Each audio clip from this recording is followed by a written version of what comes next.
ట్రైనెట్‌కి స్వాగతం. ఈరోజు మన సిఎస్‌పి పోర్టల్‌లో నుంచి క్రెడిట్ కార్డ్స్ ఎలా అప్లికేషన్ చేసుకోవాలి, ఎక్స్‌ట్రా ఇన్‌కమ్ ఎలా గెయిన్ చేసుకోవాలి, ఇవన్నీ కూడా మనం ఇక్కడ తెలుసుకుందాము.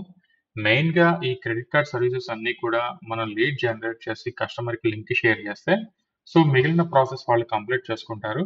దీని ద్వారా కూడా ఆ కార్డ్ అనేది యాక్టివేషన్ అయిన తర్వాత మనకి కమిషన్ అనేది యాడ్ అవుతుంది. ఓకే.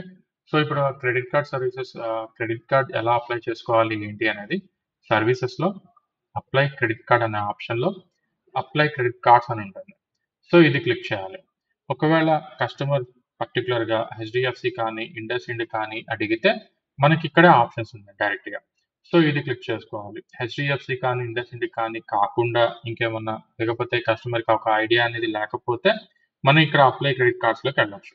ఈ అప్లై క్రెడిట్ కార్డ్స్ అనే ఆప్షన్ క్లిక్ చేసిన తర్వాత మీకు ఇక్కడ జనరేట్ లీడ్ అనే ఆప్షన్ వస్తది. ఇక్కడ ఈ జనరేట్ లీడ్ అనే ఆప్షన్ క్లిక్ చేసి ప్రొసీడ్ అని క్లిక్ చేయాలి. ప్రొసీడ్ అని క్లిక్ చేసే ముందు ఇక్కడ క్రెడిట్ కార్డ్స్‌లోనే బై డిఫాల్ట్‌గా ఉంటుంది. క్రెడిట్ కార్డ్స్ అని సెలెక్ట్ చేసుకున్న తర్వాత ప్రొసీడ్ అనే ఆప్షన్ క్లిక్ చేయాలి. ఇది క్లిక్ చేసిన తర్వాత మీకు ఇలా విండో ఓపెన్ అయ్యిద్ది. ఇదేంటంటే మీకు డాష్‌బోర్డ్ లాంటిది. ఓకే. ఈ డాష్‌బోర్డ్ మనం ఒకసారి చెక్ చేసుకున్న తర్వాత మనకి ఇదిగోండి. మనం ఆఫర్ చేసే క్రెడిట్ కార్డ్స్ ఇవన్నీ కూడా. ఏ కస్టమర్‌కి ఎలిజిబిలిటీ ఉంది అనేది, ఏ కార్డ్ ఎలిజిబిలిటీ ఉంది అనేది చెక్ చేసుకోవాలి అంటే ఫస్ట్ ఆఫ్ ఆల్ మనం ఇక్కడ స్టార్ట్ సెల్లింగ్ అనే ఆప్షన్ దగ్గర క్లిక్ చేసి కస్టమర్ యొక్క డీటెయిల్స్ ఇక్కడ ఎంటర్ చేయాలి. కస్టమర్ నేమ్ అలాగే కస్టమర్ యొక్క మొబైల్ నెంబర్. ఈ 2 డీటెయిల్స్ ఎంటర్ చేసి మనం కంటిన్యూ క్లిక్ చేసిన తర్వాత కస్టమర్‌కి ఒక ఓటీపీ వెళ్ళడం జరుగుతుంది. ఇదిగోండి. ఇక్కడ కస్టమర్ నేమ్ అలాగే కస్టమర్ మొబైల్ నెంబర్ ఇక్కడ ఎంటర్ చేస్తాము. ఎంటర్ చేసిన తర్వాత కస్టమర్‌కి ఒక ఓటీపీ వెళ్ళింది. ఆ ఓటీపీ కస్టమర్ కాంటాక్ట్ నంబర్ కూడా ఇక్కడ చూపించింది. మనం ఆల్రెడీ ఎంటర్ చేసింది. ఆ ఓటీపీ ఇక్కడ ఎంటర్ చేసి మనం ఇక్కడ కంటిన్యూ క్లిక్ చేయాలి. ఓకేనా? ఇక్కడ మనం కంటిన్యూ క్లిక్ చేస్తే ఇక్కడ కస్టమర్ యొక్క పాన్ కార్డ్ అలాగే ఆధార్ డీటెయిల్స్ అనేది ఇక్కడ అడగడం జరుగుతుంది.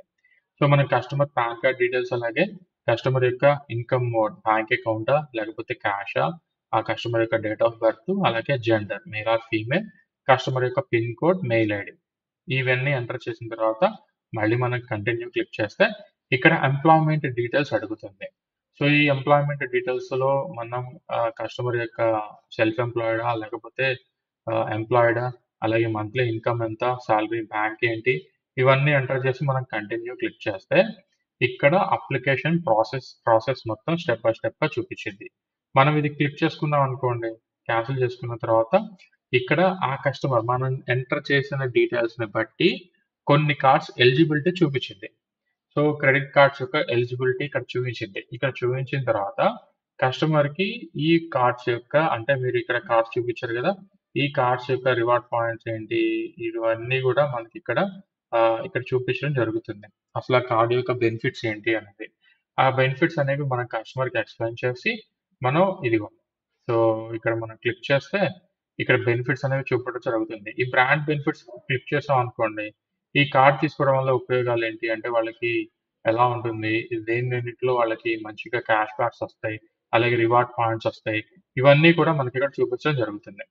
ఇక్కడ ఇక్కడ మొత్తం వాళ్ళకి ఒక 4, 5 కార్డ్స్ చూపించిన తర్వాత మనకు కావాల్సిన కార్డ్ సెలెక్ట్ చేసుకున్న తర్వాత ఇక్కడ లీడ్ అనేది యాడ్ అవ్వడం జరుగుతుంది. యాడ్ అయిన తర్వాత షేర్ లింక్ అనే ఆప్షన్ ఉంది కదా! ఆ షేర్ లింక్ అని క్లిక్ చేస్తే మనకి ఇక్కడ చూపించినట్టు వాట్సాప్ ఆర్ కాపీ ఆప్షన్ వస్తది. కాపీ అనే ఆప్షన్ మీరు సెలెక్ట్ చేసుకొని కస్టమర్‌కి త్రూ వాట్సాప్ షేర్ చేసేయొచ్చు. షేర్ చేసిన తర్వాత కస్టమర్ లింక్ ఓపెన్ చేస్తారు. ఇంక అక్కడి నుంచి ఆ జర్నీ వచ్చేసి ఇదిగోండి. ఇలా ఎళ్ళిద్ది మెసేజ్. ఎవరైతే పంపిస్తున్నారో వాళ్ళ పేరు, బిజినెస్ కన్సల్టెంట్ వస్తుంది. ఫర్ ఎనీ డౌట్స్ అనేది మీ నంబర్ వస్తుంది. సీఎస్‌పీ నంబర్ వస్తుంది. ఇదిగోండి. ఈ లింక్ గనక కస్టమర్ క్లిక్ చేస్తే ఇదిగోండి. క్లియర్‌గా ఇలా చూపించిద్ది. ఈ లింక్ కస్టమర్ క్లిక్ చేస్తే ఇంక కస్టమర్ జర్నీ స్టార్ట్ అయిద్ది. ఈ జర్నీలో క్లియర్‌గా కస్టమర్ ఎలా అప్లై చేసుకోవాలి ఏంటి అనేది ఇక్కడ ఉంటుంది. కస్టమర్ అప్లై చేసుకునే ప్రాసెస్ మొత్తం స్టార్ట్ అయిద్ది. ఇక్కడ మీకు కస్టమర్ డీటెయిల్స్ ఎంటర్ చేసి మొబైల్ నంబర్‌తో లాగిన్ అయ్యి కస్టమర్ డీటెయిల్స్ ఎంటర్ చేసుకుంటారు. ఓకే. అక్కడ పాన్ కార్డ్ డీటెయిల్స్, అలాగే ఆధార్ కార్డ్ డీటెయిల్స్, అలాగే అడ్రెస్ డీటెయిల్స్ ఇవన్నీ ఎంటర్ చేసి వాళ్ళ ఎలిజిబిలిటీని బట్టి క్లియర్‌గా చూపించడం జరుగుతుంది. కార్డ్ అప్రూవ్ అయిపోతే కస్టమర్‌కి కార్డ్ కూడా ఫిజికల్‌గా 10 to 15 డేస్‌లో కార్డ్ కూడా వెళ్ళిపోతుంది. సో, ఒకవేళ కస్టమర్ మనం లింక్ షేర్ చేసిన తర్వాత ఫోన్ ఫార్మాట్ అయిపోవటమో, లేకపోతే ఏదో జరిగిపోయింది. అప్పుడెలా చేయాలి అంటే, మనం స్టార్టింగ్‌లో డాష్‌బోర్డ్ అని చూపించాం గదా! అప్లై క్రెడిట్ కార్డ్ అని క్లిక్ చేసిన తర్వాత, అందులో ఇక్కడ ఇన్‌కంప్లీటెడ్‌లో చూపిచ్చిద్ది. ఆ ఇన్‌కంప్లీటెడ్ మనం క్లిక్ చేస్తే, అక్కడ కస్టమర్ డీటెయిల్స్ అన్నీ ఇలా చూపిస్తాయి. సో, మనకి కస్టమర్ పేరు, మొబైల్ నంబర్ ఐడియా ఉంటుంది గదా! సో, అక్కడ ఆ కస్టమర్ యొక్క డీటెయిల్స్ అనేవి మళ్ళీ మనం ఇంకొక్కసారి సెలెక్ట్ చేసుకుంటే, అది ఓపెన్ అయిన తర్వాత షేర్ లింక్ అనే ఆప్షన్ వస్తది. అలాగే వ్యూ లీడ్ అనే ఆప్షన్ వస్తది.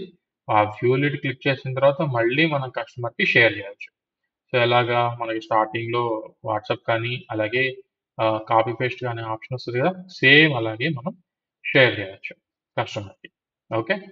సో, ఫీచర్స్ అన్నీ కూడా మీకు కార్డ్ యొక్క ఫీచర్స్ ఎలా ఉంటాయి, ఏంటి అనేది అక్కడ సెలెక్టెడ్ కార్డ్స్‌లో దాని కిందనే ఆప్షన్ ఉంటుంది. చెక్ చేసుకోవచ్చు. సో, కస్టమర్ జర్నీ అంతా చాలా క్లియర్‌గా మీకు చెక్ చేసుకోవచ్చు. మీరు కూడా చెక్ చేసుకోవచ్చు. అది ఎలా చెక్ చేసుకోవాలి అంటే, ఇప్పుడు మన కస్టమర్‌కి ఇదిగోండి స్టార్టింగ్ పేజ్ మనం ఎక్కడికెళ్ళాం, వాలెట్‌లోకెళ్ళి సారీ సర్వీసెస్‌లో అప్లై క్రెడిట్ కార్డ్ అనే ఆప్షన్‌లో అప్లై క్రెడిట్ కార్డ్స్ క్లిక్ చేశాం గదా! ఇది క్లిక్ చేస్తే మీకు ఇక్కడ ఆప్షన్ వస్తది. ఇక్కడ మీరు జనరేట్ లీడ్ అని ఇందాక మనం క్లిక్ చేసాం. ఇక్కడ గాదు. అప్పుడు మనం డేట్ అనే ఆప్షన్ సెలెక్ట్ చేసుకొని, సో, ఏ డేట్ అయితే ఎప్పటి నుంచి ఎప్పటి వరకైతే మనం అప్లై చేసామో ఆ డేట్ సెలెక్ట్ చేసుకొని, ఇక్కడ వ్యూ అనే ఆప్షన్ క్లిక్ చేసామనుకోండి, ఇక్కడ టేబులర్ ఫార్మ్‌లో మీకు ఇక్కడ చూపించడం జరుగుతుంది. సో, కస్టమర్ యొక్క పేరు, అలాగే కస్టమర్ ఏ ఏ పార్ట్నర్ అంటే బ్యాంక్ యొక్క నేమ్‌తో మనం సెలెక్ట్ చేసామో వాళ్ళకి పంపించడం జరిగింది. ఇవన్నీ కూడా మనం ఇక్కడ చెక్ చేసుకోవచ్చు. సో, సో, ఈ విధంగా చెక్ చేసుకోవచ్చు. కస్టమర్‌కి కార్డ్ అప్రూవ్ అయిన తర్వాత, కస్టమర్ ఏదైనా ట్రాన్సాక్షన్ మినిమమ్ ఒక రూ. 100 ట్రాన్సాక్షన్ చేస్తే, మీకు కమిషన్ అనేది నెక్స్ట్ మంత్‌లో యాడ్ అవ్వడం జరుగుతుంది. ఓకేనా? సో, ఈ విధంగా మీరు ఆహ్, సెకండ్ ఇన్‌కమ్ లాగా మీరు ఎటువంటి ట్రాన్సాక్షన్స్ ఏవి లేకుండా, అంటే మీరు మనీతో పని లేకుండా మీరు గెయిన్ చేసుకోవచ్చు. ఓకేనా? సో, మినిమమ్ ఒక కార్డ్ మీద మీకు రూ. 1,300 వస్తాయి. అలాగే మాక్సిమం 3,250 వరకు మీరు గెయిన్ జేసుకోవచ్చు. ప్రతి కార్డ్‌లోనూ కూడా మీకు ఇన్‌కమ్ అనేది ఇలా జనరేట్ అవ్వడం జరుగుతుంది. సో, పర్టిక్యులర్‌గా హెచ్‌డీఎఫ్‌సీ కార్డే అనుకోండి. సో, హెచ్‌డీఎఫ్‌సీ కార్డ్ అప్లై చేయాలి. దానికి మనకి రూ. 1,300 వస్తాయి. సో, ఇక్కడ అప్లై క్రెడిట్ కార్డ్‌లోకెళ్ళి అప్లై హెచ్‌డీఎఫ్‌సీ కార్డ్ అనేది క్లిక్ చేసి, ఇక్కడ అప్లై ఆప్షన్ క్లిక్ చేసి ఇక్కడ 2 కార్డ్స్ చూపిస్తాయి. సో, కస్టమర్‌కి కావాల్సిన కార్డ్ ఇక్కడ సెలెక్ట్ చేసుకొని, customer name, customer mobile number click చేసి అప్లై హెచ్‌డీఎఫ్‌సీ కార్డ్ అనేది క్లిక్ చేస్తే, కస్టమర్‌కి ఆటోమేటిక్‌గా ఒక లింక్ అనేది షేర్ చేయడం జరుగుతుంది. ఆ లింక్‌లో నుంచి కస్టమర్ అప్లై చేసుకోవచ్చు. ఓకేనా? సో, కస్టమర్ జర్నీ స్టార్ట్ అయ్యిద్ది.